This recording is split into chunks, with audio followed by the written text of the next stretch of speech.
What is good? I'm gonna keep that in. What's good, y'all? It is your Dom. We're gonna keep these really short.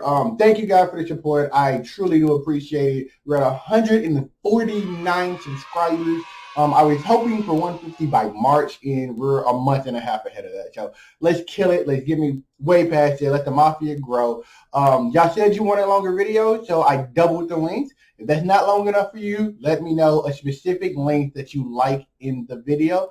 And I tried a little harder on this one, you know what I'm saying? So I would appreciate some likes if you want to get the next video within the next 2 weeks, because I work 2 jobs, so it's hard out here. And I'm starting my gaming channel back up. Go peep it. Give me 10 likes. That's all I'm asking for. Give me 10 likes, 24 hours of me dropping the video, and I'll definitely hop on and try to get it to you in 2 weeks. If not, it might end up being around 3 weeks, maybe more, because I have a potential project I want to work on. And yeah, without further ado, let's hop into What If Deku was in Naruto Part 6. Peace.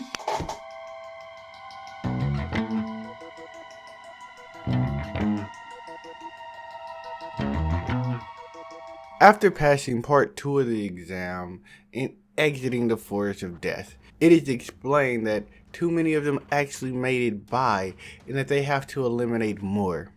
They tell all the remaining ninjas that the rest of the exams will be individual, so they don't have to worry about their teammates holding them back. After hearing this, Kabuto drops out of the exam to the surprise of Deku and Naruto.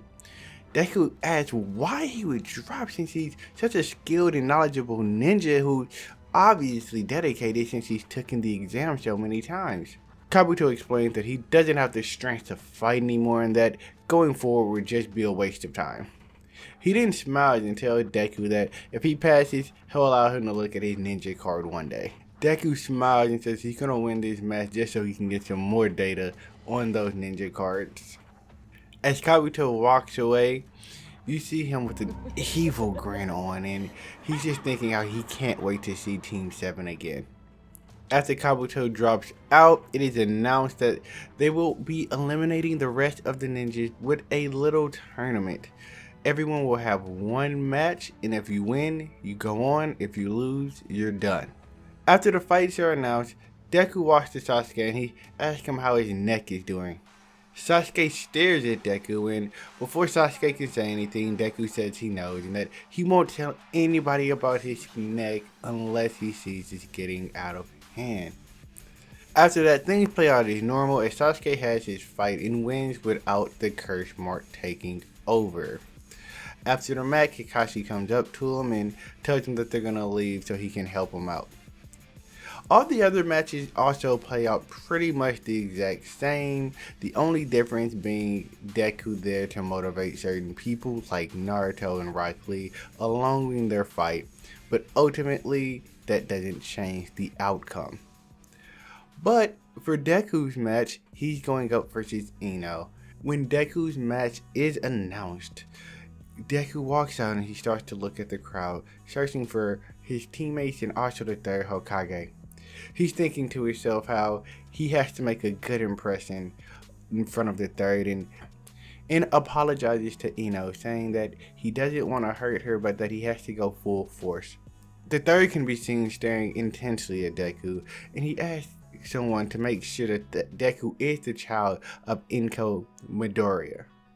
He is verified that it is, and he says he's looking forward to seeing how much this child has grown. Ino dodges the stab, looking at Deku saying that he doesn't need to underestimate her just because she's a girl. Deku says that he already knows her techniques and that he's going to stay on the move.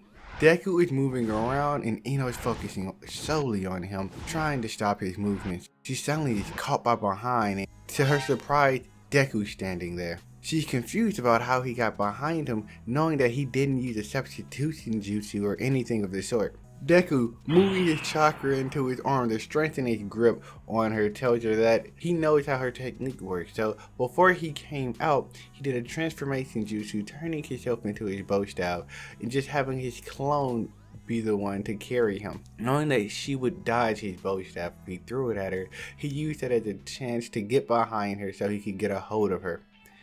He intensifies his grip on her, asking her to give up because he would rather not have to knock her unconscious. Ino, knowing that there's no way she can get out, gives up. She then tells Deku that she's impressed by how much he's improved since their time at the academy, saying that she never knew that he would be so creative in a fight. As Naruto is watching in the crowd, he yells out laughing that Deku stole his technique. Deku smiles and tells him that the technique was inspired by him and Sasuke. Naruto laughs, telling him not to steal any more of his moves, and Deku says that he'll try. As I stated earlier, the rest of the matches all play out the same. And after all of the matches are finished, the remaining ninjas all pull a number out of a box. After all the numbers are pulled, it is explained that this is going to be the matchup for the next part of the exam, and it's going to be a bracket tournament. So, in part 3 of the exam, the matchups go as follows: Naruto versus Shikamaru, Kankuro versus Shino, Tamari versus Neji, Deku versus Daju, whatever the sound ninja's name is, and Sasuke versus Gaara. So, after the matches are picked, Deku and Naruto run to Kakashi to check on Sasuke, but also to let him know what just happened. When they get to the room, Kakashi sees them and tells them that he already knows what they want, but that he'll be unable to train them. Naruto gets upset, saying that he's only going to be training Sasuke, and Deku says that he kind of already assumed that that's what was going to happen. He then asks if Sasuke is going to be okay, and Kakashi tells him he'll be just fine. Kakashi then tells Deku and Naruto that he already has 2 people in mind to train them who will be much better suited than he would anyway. Deku asks that before he meets whoever it is Kakashi found to train them, if he wouldn't mind setting up a meeting with the third, stating that he wanted to ask him something. Kakashi says he thinks he has an idea of what it is, and that he'll set up a meeting for tomorrow for him to meet with the third. The next day, Deku goes to meet the third. He shows up with bow staff in hand and an uncontrollable grin on his face. When he meets the third, he starts to ramble about how thankful he is that he would meet him and how much he looked up to him. He tells the third that he heard his dad used to help the third out a lot and that he wanted to help the third just like his late father. The Hokage smiles and says he looks forward to that day, and he asks Deku what it was he wanted to talk about. Deku starts to apologize for wasting his time and asks if the third knew anyone who could train him. He's upfront in saying that he wants to be a ninja just like the third Hokage, and he was wondering if anybody who was close to the third would have time to train him for this next month. The third says that he's flattered that he would want to be like this old man, and says that he actually does know some people who could help him. The third says that he remembers Deku's father and that he was actually like a son to him. And he says that in honor of his father, he'll have members of his clan train Deku, and if he ever has time, he might help out here or there. After hearing this makes Deku cry tears of joy. He thanks the Hokage and tells him how much this means to him, that he won't let him down. For the next month, Deku is training and living with the Sarutobi clan. While he's there, he not only learns better chakra control, but they also teach him a few techniques and start to teach him about nature transformation. He even has time throughout his training where the third gives him pointers about how to use the bow staff, among other things. Some of the clansmen there tell Deku that his quick uptake on ninjutsu reminds him a lot of the third Hokage, and his creativity with it is also quite impressive, and that he needs to keep a hold of those traits.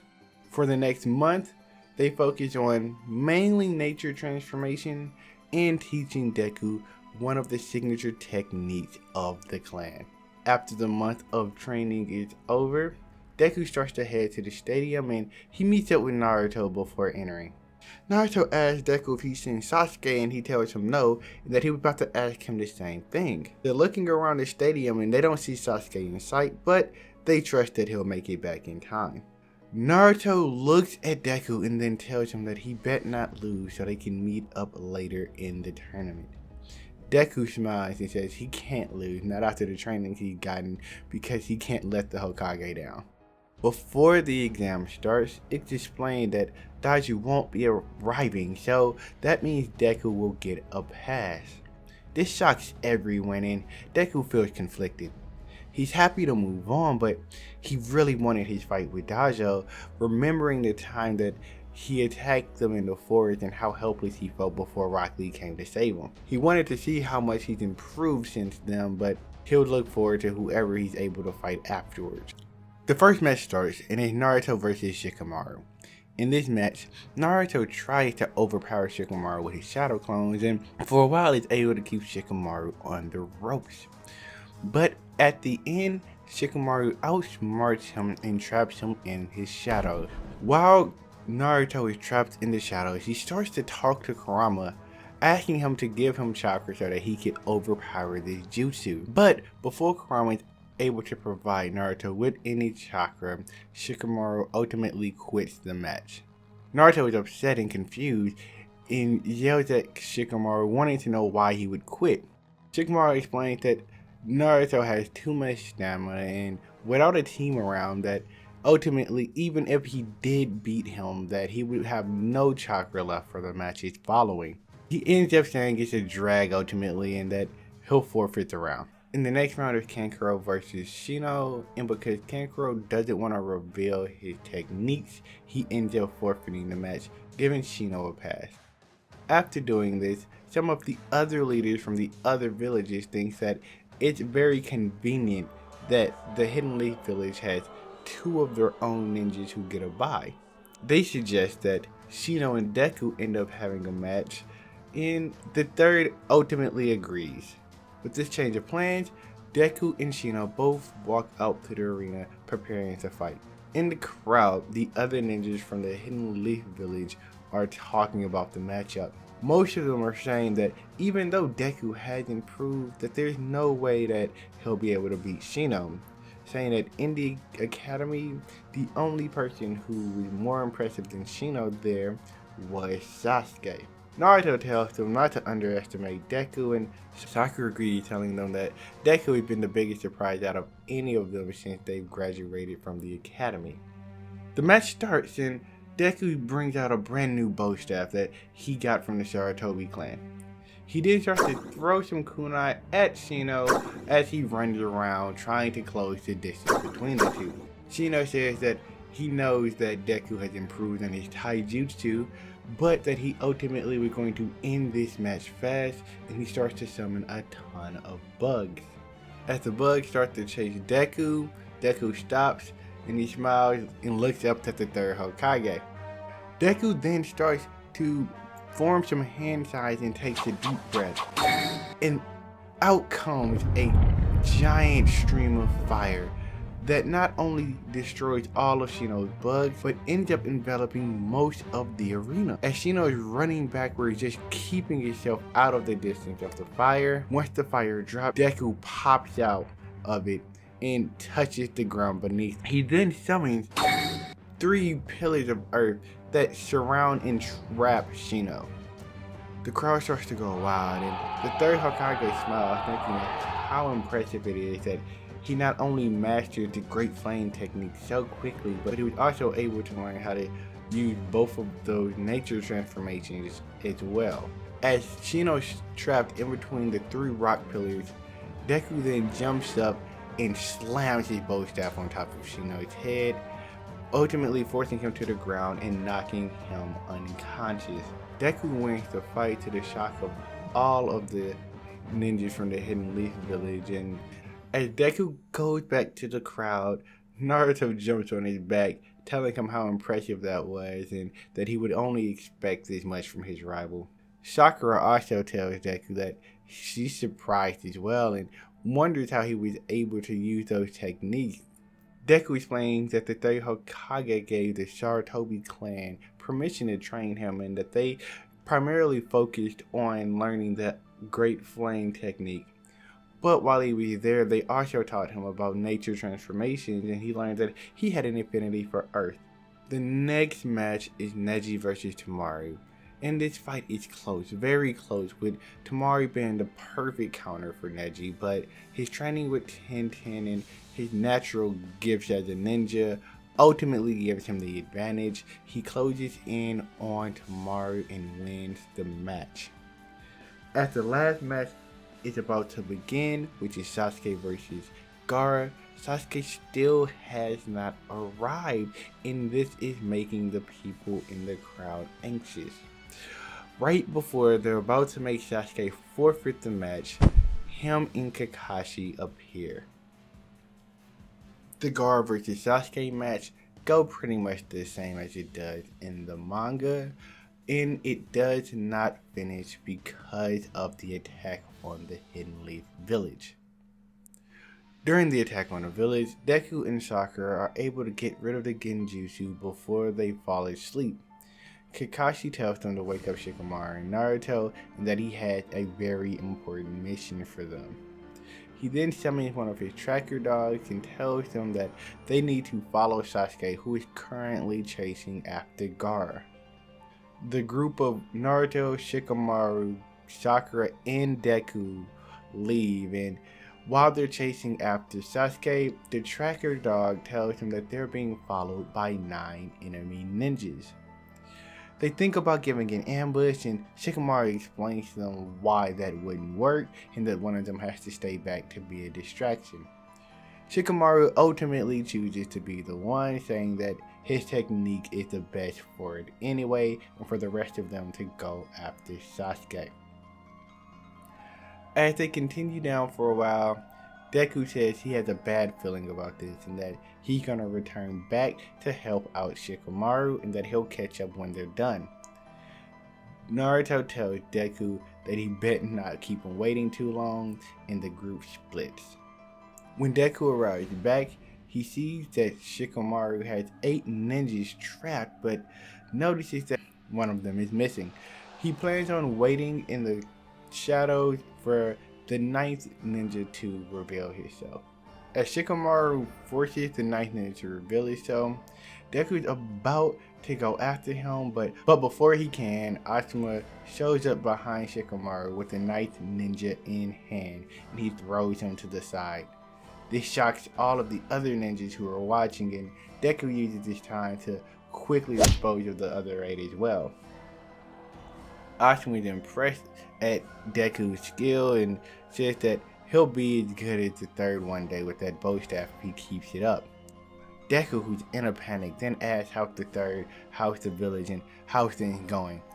Asuma tells him that he needs to keep a calm head and that the village and the 3rd will be alright. Deku then quickly checks on Shikamaru, asking if he's okay, and Shikamaru tells him that he shouldn't have came back and it's such a drag that he did. Deku then quickly tells him that he has to go so he can try to find the rest of his team. While Deku is running in the forest, searching for his team, he feels the ground shaking. He's surprised at this and he stops, and when he looks up, he sees a giant toad and a giant sand tanuki fighting. He doesn't know what's going on or what to do, but feels like that's probably the direction he should go in to find his team. As he starts to get closer to these 2 monsters, he's hyper vigilant looking for the rest of his team, and he's unable to find any of them. The fight ultimately plays out the same, and after the 2 monsters disappear, Deku goes to the spot where they were last at. By the time he arrives, he sees Gaara and his team fleeing the scene, and as he's thinking about chasing after them, he notices that all of his teammates are beat up, and he decides to stay to take after them. As Deku carries the unconscious Naruto back to the village as Sasuke has Sakura, he asks Sasuke what happened. Sasuke explains exactly what happened, and that the one who summoned the giant toad was Naruto himself, and that he's the one who beat Gaara. Deku's impressed with how strong Naruto has gotten, thinking that every time he takes a step forward, Naruto seems to take 3. But he also takes note that Sasuke seems to have such a defeated voice, as if he had just lost to Naruto himself. 2 days later, the Hidden Leaf Village has the funeral for the third Hokage, and Deku is talking to the Sarutobi clan, giving them all his condolences.